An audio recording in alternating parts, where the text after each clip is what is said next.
I now call Alec Rowley. Mr Rowley, you've got 8 minutes. Thank you very much, Presiding Officer.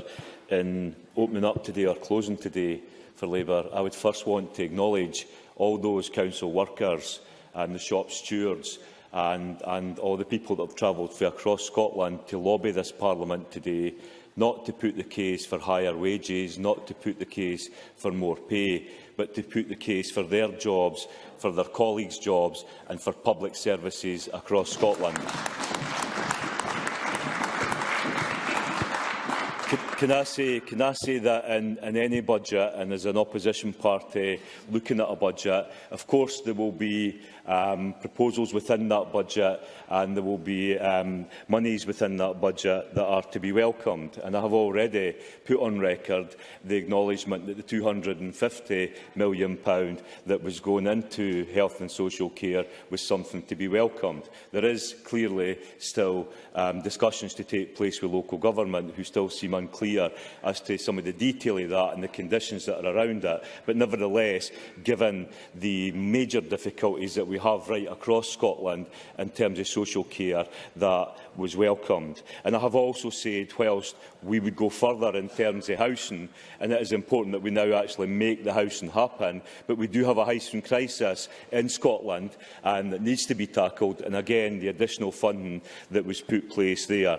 But in terms of being in opposition, it is about weighing that budget up and weighing up the good things within the budget and deciding whether they outweigh the negatives in terms of whether or not you can support that budget. And sadly, for this time round, we find ourselves in a position where we cannot support Mr Swinney's budget. For all the bluster and the shouting that has taken place in this chamber today, for all the financial detail of the budget, we should never lose sight of the fact that what we're speaking about actually is people's lives. It is the impact of this budget on people's lives, and it is the impact of this budget in terms of communities up and down Scotland. Last week, I visited a project that was set up. Kevin Stewart. It is right to speak about people's lives, and what we have seen in terms of the Labour proposal is an omission, and that omission is how the rebate system would actually work. No one from the Labour benches has outlined that today. Could Mr Rowley please outline how that rebate system would work? Because if it doesn't work, that will have a major impact on people's lives. Alex Rowley. There is a clear choice in terms of this budget. There is a clear choice that you can cut Scotland's future or you can invest for Scotland's future. And on this side of this chamber, we will invest in Scotland's future. I don't forget the fact that when we announced that we would reverse the tax credit cuts that were coming from the Tory Chancellor, we were told that we couldn't do that. You know, the government and the supporters said that that couldn't be done, and then you had to move for that position. All we seem to be getting today is being told why the rebate cannot work. We are absolutely confident that the rebate can work, but we are absolutely happy to sit down with the government and have that discussion, as we are with local authorities. But we have talked to local authorities across Scotland, and we're confident that Mr Stewart, the member's not giving way. If I can move back to where I was at. This budget is about real people at the end of the day, Presiding Officer. Last week I visited a project that was set up that supports disabled people who want to be able to shop in our town centres, and they've been told by the local authority that their monies are going to be cut.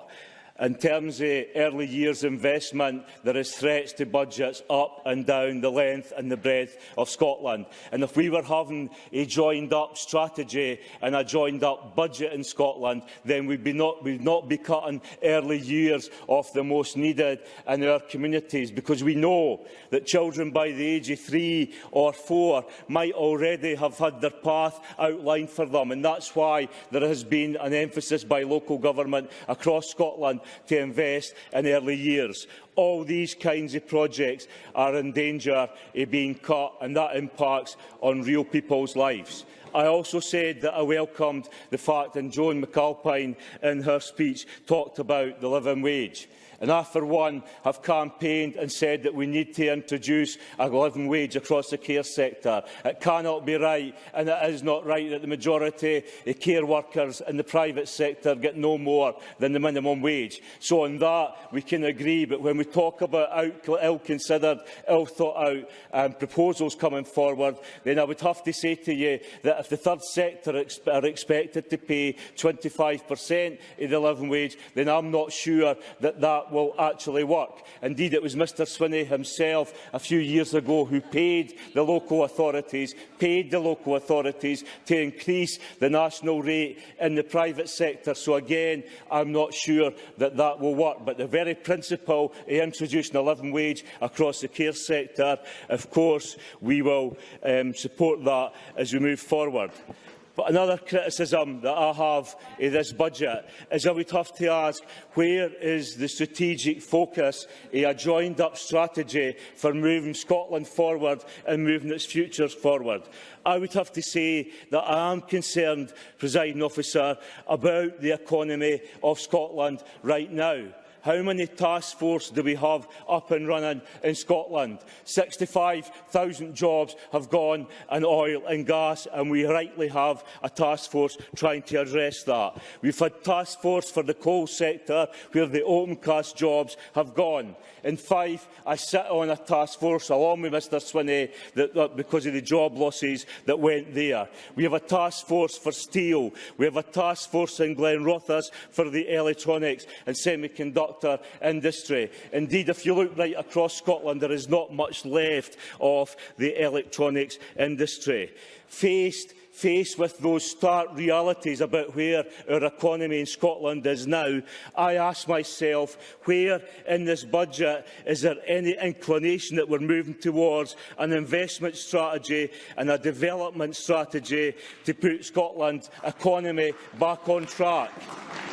I certainly cannot see it within the budget that's there. Mr Swinney, in his comments, talked about the reforms of public services. I welcomed when the Government brought forward the Christie report that said we needed prevention. But you will not be able to create that type of investment in prevention if you're cutting public services. This is a backward step. This is not looking to the future of Scotland, it's looking backward. But let me also be clear, because the First Minister quite wrongly in this chamber earlier last week said that Labour were pushing for a deal on the fiscal framework at any cost. We are absolutely clear that, of course, it must be fair to Scotland, and absolutely it must be consistent with the principles of the Smith Agreement. But the people of Scotland will never forgive us if we fail to get an agreement, and that's why we must work night and day to ensure that we get an agreement for Scotland.